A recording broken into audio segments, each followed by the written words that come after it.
Welcome back, guys, to another roundtable. My name is Adam. Beside me, Victor, Rusmin, Hello, Kenny. Hello. Welcome to this roundtable. And today we're going to talk about Grab and their upcoming SPAC IPO. So there's a lot of things this is pretty exciting because it's one of the biggest IPOs that's going to happen. And Grab is it's headquartered in Singapore, but it's going to IPO in the US. All right. Yeah. So just a quick introduction, if you don't already know it, but I'm sure everyone does, is that Grab basically does almost everything.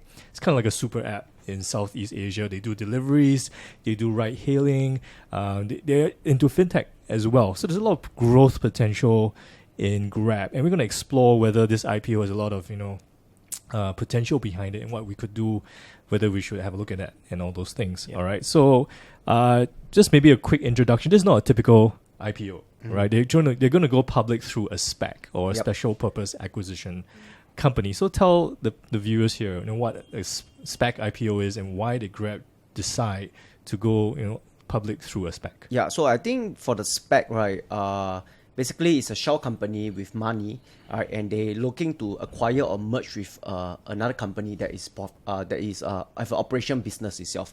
So by going through SPAC, right, actually it helps Grab to speed up their IPO process, right? So the normal IPO process is between 12 to 18 months, right? For the SPACs, it can go from 3 months to 6 months. So that's very, very fast, okay? Especially with the market very hyped now, it's a very good time to IPO the company. Yeah. So for the Grab case, I think they announced this deal in April. So they expected this to be completed in July. Yep. Yeah. So when a company go to IPO, right, they have to talk to the underwriter, and the underwriter usually set the price, right? And they are usually flexible between the range because they don't want to set too high because they're scared that nobody subscribe to IPO. Yeah. So if nobody subscribe to the IPO, the underwriter is going to swallow everything, right? So for the SPACs, right, the SPAC actually will negotiate with the company to come up with the price, so they can fix the price themselves, right? And another thing why Grab is going through SPACs is because the fee is lower. So if you go through a traditional IPO route, the fee is about 7% of the underwriting fee. But for the SPACs, right, it's about 2% at the initial phase and 3.5% after the merger. So that was I think probably the reason for the cost and the speed. Yeah, and of course, another benefit is, of course, it's a lot easier to list through SPAC versus a conventional IPO. You have to go through so much process. You have to draft up your prospectus. You have to do roadshow.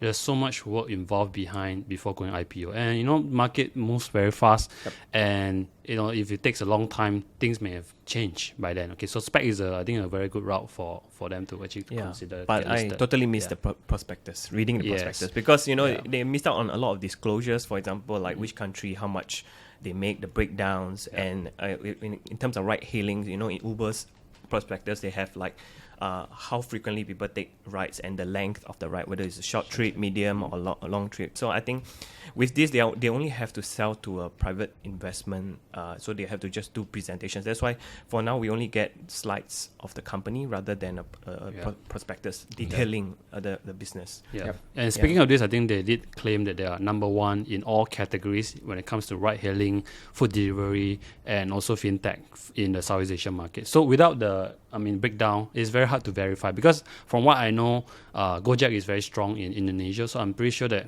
Gojek is a lot bigger as compared to Grab, right? Be it ride hailing or food deliveries. But because they lump everything together, probably in terms of they measure based on gross merchandise value, so they just classify that as their number one.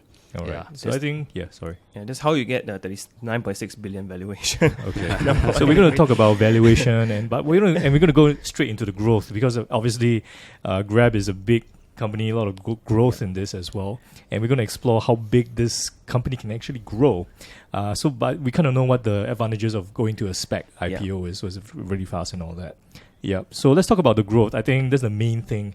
When any company goes public, the main thing the investors want to see is, if I get in now, what's the potential for me what's my potential return? How big can this company grow? So how big do you think Grab can be? They're in delivery, they're in ride hailing, they're now in fintech. Tell us more about the long-term growth prospects for Grab. How much bigger can they grow? Okay, maybe let me put into perspective first. Currently, where they are at right now, right? So currently, they have about 25 million transacting users on the platform every month.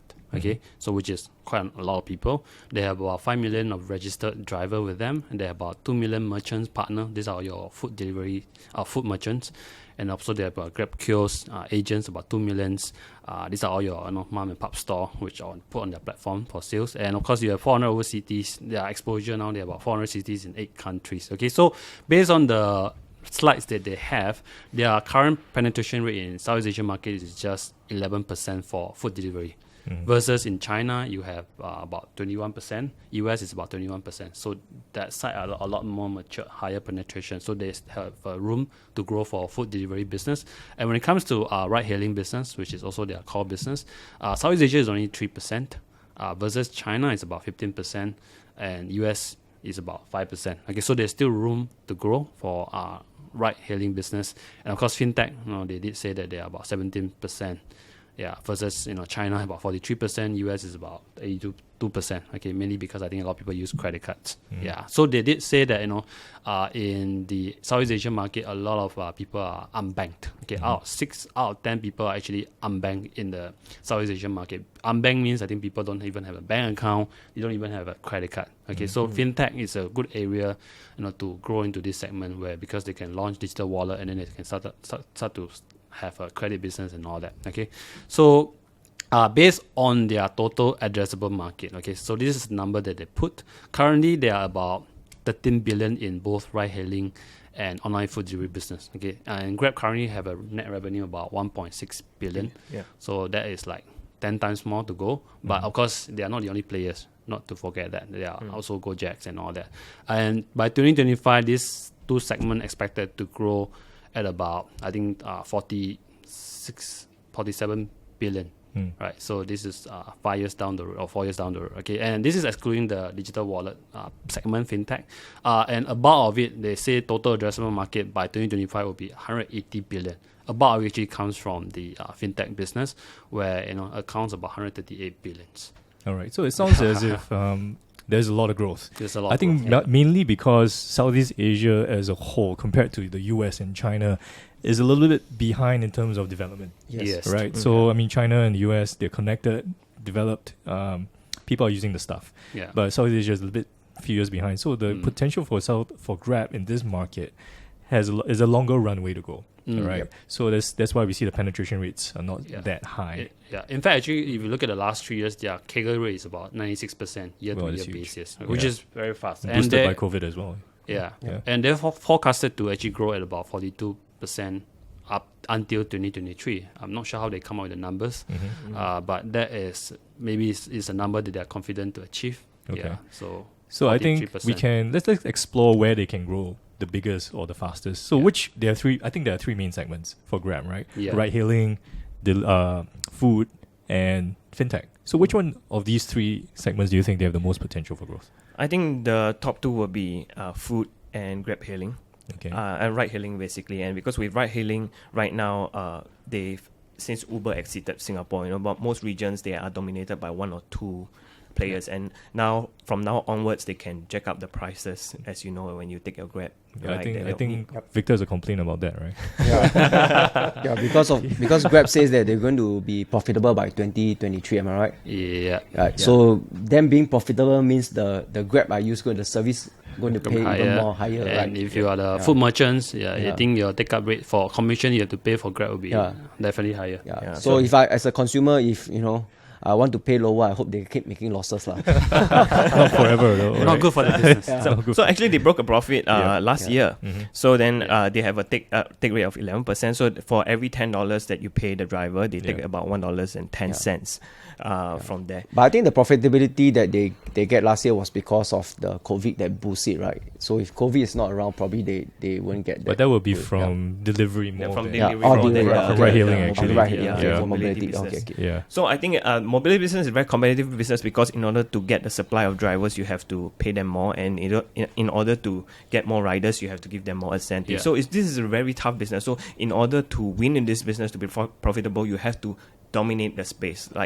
In the past, they used to compete aggressively with Uber. Before the merger, they give out a lot of vouchers. I remember. I mean, when I love it. Ride-hailing, when I do ride-hailing for Grab or Uber, there's a lot of incentives. Sometimes the trip can be very cheap. Yeah, I can travel from one end to the other end, $1, $3, wow. $5. That's really crazy. So in the end, I didn't really take public transport. I just go and take. But that's actually public transport, right? I didn't go and take MRT, and I just take Grab. But after the merger, I think things have stabilized. So they Yeah. actually managed to break even, or in fact, book Yeah. a profit. I think 20. Yeah. this Yeah, I year. think we can tell that 2020. Yeah. Grab rides are a bit more expensive So- nowadays. Another thing is, of course, you got to know is that when Uber exited, they have a 23% stake in Grab, and if they in the clause, right, if they did not go IPO by 2023, Grab has to pay them $2 billion payout based on Yeah, so that's why they're pretty much going to the IPO right now. yeah. So ride hailing, you think is a lot of potential because this is one of the biggest markets for Grab.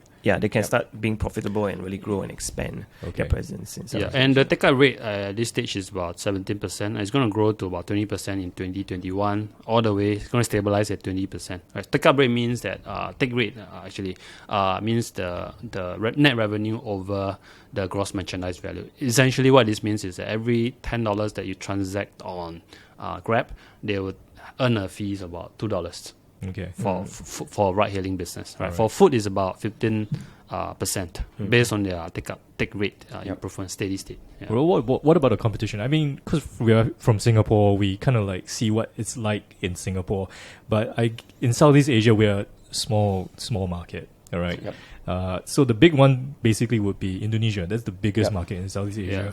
And if we're going to look at the potential for Grab in Southeast Asia, Indonesia has to be the first market. I think to look at. put into perspective, right, Southeast Asia as a whole, the whole population is about 678 million, right? So Indonesia is about 1/3 of that whole population. Yeah. So for Indonesia, I think the market, Gojek over there is actually a lot stronger because they also have food delivery, ride hailing. I mean, I enjoy using the service. It's a lot, very convenient. I can top up my SIM card, Yeah, Rusmi is an Indonesian, just in case you Indonesian. know. So Gojek is more entrenched for me versus Grab.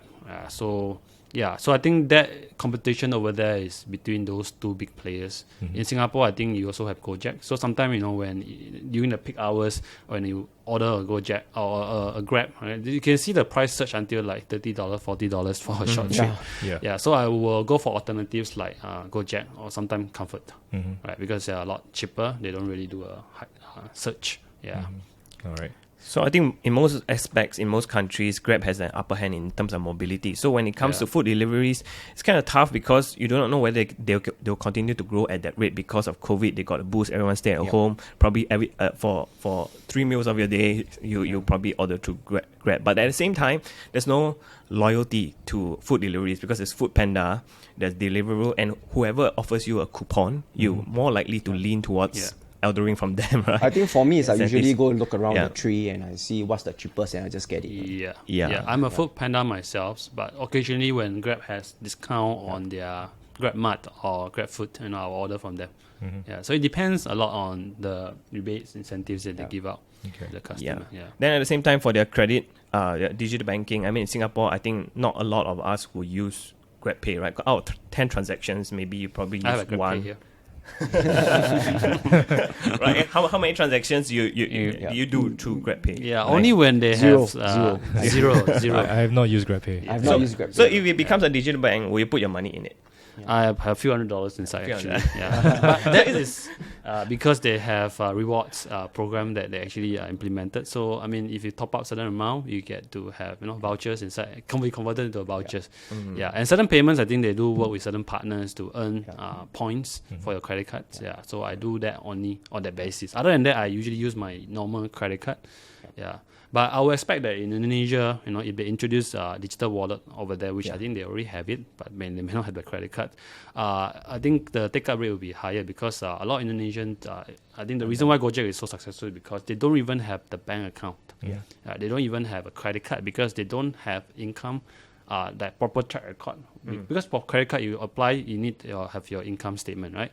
So for Indonesian, they don't have it. So I think digital wallet is very, very popular in Indonesia. Okay, so those are the market I think they will do very well when it comes to fintech because they can extend credit to them. And not just the customer, also the drivers that they have, and also as well as the merchant, the working capital, and all that. Yeah. Right. What if they got a license in those market? Yeah. Okay. So that's, Yeah, so it's very important to take into account that the success of their credit business, which is a very big portion of and financial, it's a very profitable business actually, is contingent on them getting licenses in multiple countries, and mostly in the maybe developing countries where there are a lot of unbanked population, then that's where they will succeed. But right now we do not know, so that is a risk there. So cannot take into account thinking that they already will succeed in those areas. In Singapore, they have won the license just last year, end of last year, with Singtel, right, as their partner. So now they are under the restricted digital banking license. So once they start to go into the full banking license, they need a lot of capital as well. About 1.5 I think they're probably billion. going to take them about 5 years before they hit the full license now. Yeah, okay. So I think a lot of people would see Grab as a ride-hailing app or delivery app. But would you think that their fintech business is actually the one with the most scale? Because you're talking about credit, lending money. There's something that you can. It depends on the licenses that they have to get around different countries in Southeast Asia as well. Yep. But do you think that this is probably the one that has the most potential for Grab? Yes, but also there's also the one of the most risks, because with Alipay is like they have their record of their transactions, right? How much they're making, money coming into the bank, how much are they spending and where are they spending their money? Because there are only 2 apps right there. But when it comes to like maybe Philippines or in regions where they are new to the market, how they are going to manage the credit risk and how are they going to bring the money in? Where are they going to borrow? How are they going to fund it? So that is also quite a huge risk for GrabPay. At this stage, I think the digital banking, the fintech segment is still very, very small. Right? So that, in the future, you don't know how they're going to execute it well, whether that will kick off like how Ant did with China. And of course, we must take note that when Ant did with China, right? China is one homogeneous country, right? But now they are going to different country, different culture, right? Different license, different regulation. Right? It's a lot more difficult for Grab to basically expand in this region because of the different languages and different currencies and all that, right? But of course, if they manage to do it, then they're going to create a very strong moat, because it's very hard for there's a competitor barrier to entry there. compete with them. All right. So let's have a look at their finances. Obviously the revenue is growing. If not, no one's going to be interested in Grab, right? The revenue is growing. But, I think the main question is, of course, with these kind of high growth companies, when are they going to make a profit? So I think they're not profitable at this point, right? Yeah. They're expected to be profitable, I think, in 2023. That's according to their forecast. Yeah. And at this stage, I think they are still loss making. So if you look at their EBITDA in 2020, they are making losses about 800 million. Right? So EBITDA is basically earning before interest, tax, depreciation, and amortization, right? So if you look at the clean number, which is the net loss after all this interest, tax, depreciation, you're looking at a loss amounted to about 2.7 billion, which is a big number, right? And I think year to date, or since the day when they incepted until now, if you look at the balance sheet, they actually have accumulated losses about close to 10 billion, which is big, a lot of money, right? So money. That's the reason why I think they need to go IPO, because they need to keep the company going. They need to have the funds in the company, right, to keep the company to grow, right? And then, hopefully one day they break even and then they can be self-sustaining company. Yeah, so in terms of numbers, at this stage, it's not sexy, it's loss-making. When you look at this company, you are really hoping that in the future they'll make money. But of course, the only thing that is sexy is the revenue growth. So which is growing very, very fast. The revenue actually grown from, about 90% CAGR on a year-to-year basis for the last 3 years. In the future, I think next 3 years, 5 years, I think they're going to grow at about 42% CAGR, up to 2023. Okay, so that is numbers that they actually put up. Yeah, so... Yeah, I think it's almost certain that the revenue will go up because of the way they're expanding in the market. Like we said, the penetration rates in Southeast Asia are not that high yet. Very low. Yeah, so the potential, the runway is still long. So I think the question would be, how would they be able to turn that into profit? Would they be raising prices when they have more market share? How would they reach that goal of becoming profitable by a certain point in time? I think raising price is one of them, because if you look at when Uber and them was competing, the price was low, but the moment they merged, the next moment the price actually went up. Right? There's no incentive. You take Grab, less vouchers. You got no choice, but you have to pay more to take a Grab and all this, less vouchers and all this. So I think there's chances that they're going to increase their price. Okay, I think the growth, like we talk about, like Rusmin talked about, the total addressable market, the big portion comes from the finance fintech part, right? So that is really still a question mark. But if they manage to break through that's going to be a whole A new big market driver for them, right? Yeah. But at this point, it's still a very small segment Yes, correct. for Yes. Grab at this point because it's still very new. Yeah. So if you're going to invest right now, you're basically investing in a company with ride-hailing and delivery, food Yeah. delivery. So Yeah. these are the main solid things that they have right Yeah. now. Yep. Yeah, and financially, just to sum it up, they are not strong. Yeah. They're very Yeah. weak. In Yeah. fact, they have negative equity. Okay, because of the which is losses. Because of the right? losses. Yeah. Yeah. So, but once they got IPO, they got the funds comes in, and the RPS, the Renewable Convertible Preference Shareholders, which is now they classify under liabilities, will be converted into equity. That eventually will equity become positive once they are successfully listed. All right. So, let's have a look at the valuation now because I think that's the main question that people would have. You know, they're going to IPO at this price through a SPAC. And one way that actually retail investors can actually participate in the IPO is to buy shares in Altimeter, Yeah. which is actually listed in the US already, which is the SPAC that they're going to merge with and all that. So, so you can basically buy shares of Altimeter, and basically they would become shares of Grab, right? Yeah. In a way. So, do you think that is something that retail investors should look at if they're interested in Grab? Like they're so bullish about the growth potential of Grab that they can have a look at that. Is that a right price? What do you think? So right now, Altimeter, the last time I checked, was trading at $12.84. So when they do a SPAC, when they raise money, generally they issue at $10 per unit. So $10, if you were to buy in at $10, you're basically paying the $39.6 billion for Grab. But if you're paying $12.84, you're paying 50 odd billion for it. So much more. So at $12 per share, Yeah. your Grab will be valued at over 50 billion. 52 billion. 52 exactly. billion is Yeah. exactly very high. Yeah. So just to make sense of it, maybe you can look at it in terms of price to sales. Okay. So 40 billion, let's round it up, right? Yeah. It's about, price to sales is about 25 times you're paying for Grab based on their full year 2020 net revenue. Yeah. Okay, so if you look at it at today's price for Altimeter is about $12 plus, which is about 50 over billions, and that will give you about more than 30 times price to sales.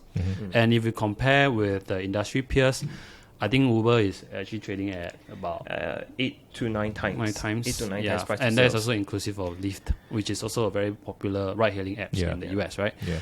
And Meituan Camping is actually trading at, which is, okay, just a quick introduction. Meituan Camping is also a food delivery business in China. They already broke even in 2020. 2020 that year, right? They're growing at a very fast pace, also 70% CAGR, right? For the past 3 years, 5 years, and they are currently trading at about price to sales of only 12 times to 30 times, based on the time when we record this video. Yeah. So a good comparison, actually, a lot of people think that because it's coming out Southeast Asia, it'll most likely be like C Limited, the performance. So since the IPO until now, they went up by 1,400%, which is a lot. Yeah. But the thing is, this is totally different business. C, they have Garena and they're asset light and Gaming they generate a lot of business, cash, e-commerce too. And then with Grab is that there's nothing special about the business. Anyone can do the business, and it's very competitive. No. And I don't then- think anyone can do the I business. would say Yeah. anyone could do it. I think it's not easy. Anyone, business but to I start mean, if with. you have cash to burn, you have a lot of cash to burn, and probably Yeah. you have to burn a whole lot more now since they have established their position. Yeah. Yeah, but so then a good comparison is actually Uber and Lyft, because when Uber and Lyft they IPO at 4 to 6 times price to sales ratio, until today when they IPO, their price performance, right, for Lyft it's 0.74%. Which is essentially flat. Flat, Yeah. and then for Uber it's 35.34%. Okay. So that's not a lot And they IPO'd it in 2019. in 2019, Yeah. first half of 2019, Yeah. and you need to know that right now they're trading at around 8 to 9 times price to sales. So if we were to price exactly the same for 1.6 billion Grab revenue, net revenue, that will be between 12.8 billion to 14.4 billion. So if the market realized that this is more like a Grab and Uber, it could fall by that amount. We probably lose 50% of Like more. a Lyft and an Uber. Yeah, like more like a Lyft and Uber. So it's not. It's just all more about perception, right? How the market perceives this stock. So now 39.6 billion. So if people want to pay, now the bet is whether people will pay more than that if you were to buy at $10, right? The only chance you can get is probably $12 and $13 because that's the current available market. If you really want to participate in Grab at this stage, yeah, but you don't know how is it going to perform, right? I think you do have stats on the past performance for some of the specs. Oh yeah. Yeah. So okay. Before I go there, I need to talk about Uber, because Uber right now is market value is about 100 billion, right? And they're making so much more, right? So imagine now, Grab is 40 billion, let's say 40 billion. So how likely is it for it to double in market value, considering they only bring 1.6 billion and Uber is making many more times that, and it's not able to fetch 200 over billion, right? If it's priced the same as Grab, right? You have Robinhood investors, don't forget. Robinhood investors. So that's why I think that the valuation is really insane. It's a insane valuation. It's crazy. Very expensive. Now you have Reddit. Reddit. Yeah. It's like you don't know how to price, but nowadays, as long as the top line is growing, like the price will go up. Okay. Seems basically what you're saying is that, just comparing to the current valuations of Uber, Lyft, Grab is exceedingly expensive based on the IPO numbers that they're putting out. Yeah. And if you want to participate as a retail investor, it gets even more expensive because they're going to actually issue shares at $10, but it's now $12 on the market. Yes. 20% more expensive actually. Yes. So I would say you wouldn't be interested in an IPO if you had the opportunity to invest in it. Yeah, you wouldn't, right? I wouldn't. And because even in the last round, March 2019, they raised 1.5 billion. Even the VCs, right, the private, they paid 14 billion in valuation, 14 billion. At that time, 2019, they made about $1 billion in net revenue. So that's 14 times price of sales. Yeah, less than 20 times. Yeah, and then we as retail investors pay 25 times. So we're having them cash out, do you think? And who's smarter? Okay. So again, a lot will depends on how they pan out in the future. If they can grow a lot faster as what they forecasted, 42%, today's price may still be quite okay. So and it's very risky. The track record for SPAC isn't great. So there are 223 SPAC IPO conducted since the start of 2015. 89 successfully merged, but they have an average loss of 18.8% and a median return of minus 36.1%, which isn't great. And at the same time, out of 6 that I have here that I got from Wall Street Journal, out of 6, right, Virgin Galactic and DraftKings went up. Then the rest, UWM Holdings, QuantumScape, Clover Health, and Nikola all went down.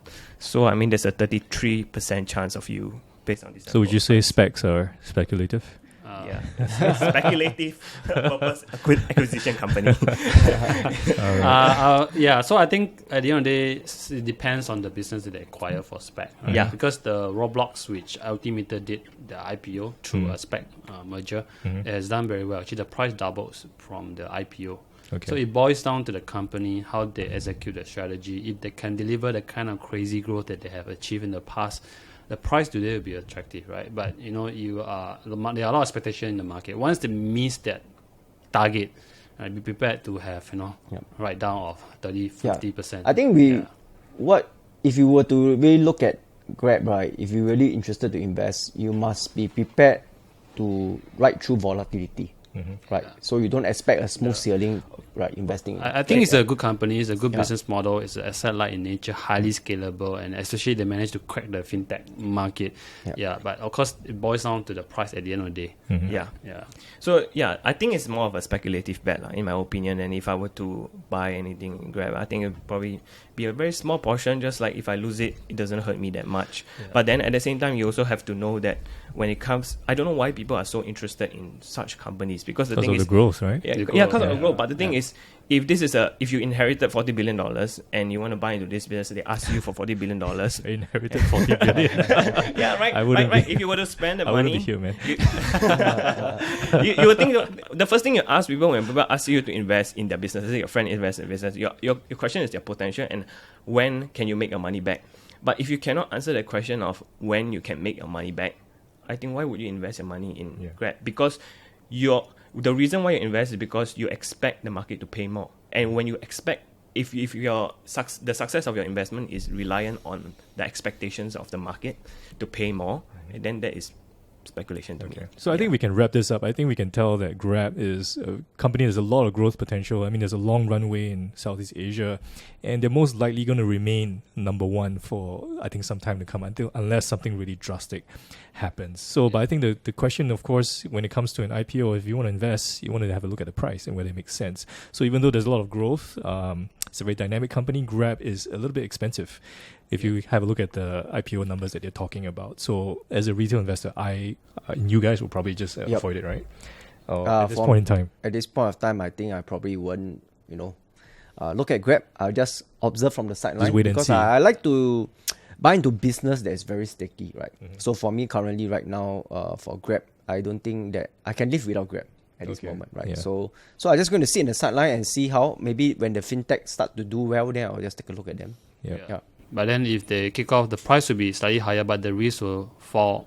Will fall as well, right? So I think I'll probably wait the later part and I monitor them. I think a lot of growth and expectations are priced in perfectly. So then if anything goes wrong, I think it might drop quite a bit. So I think the risk-reward ratio doesn't make sense to me. So I mean, it's a good company in a way that's so dynamic, so much growth, but the price just doesn't make sense. Yeah. So once again, you do your own due diligence. They have the slides. You can download the slides as well. Have a look at what they're talking about the IPO, but they don't really have a prospectus like a traditional IPO. So we hope that this roundtable has really kind of wrapped up this Grab SPAC IPO and helped to explain things a lot better for you. So thank you guys for joining me. My name is Adam, Victor, Rusmin. Thank you for joining us. You are the 5th person joining us for this roundtable. If you like this video, just hit the like button and of course subscribe to our channel, and we'll see you again.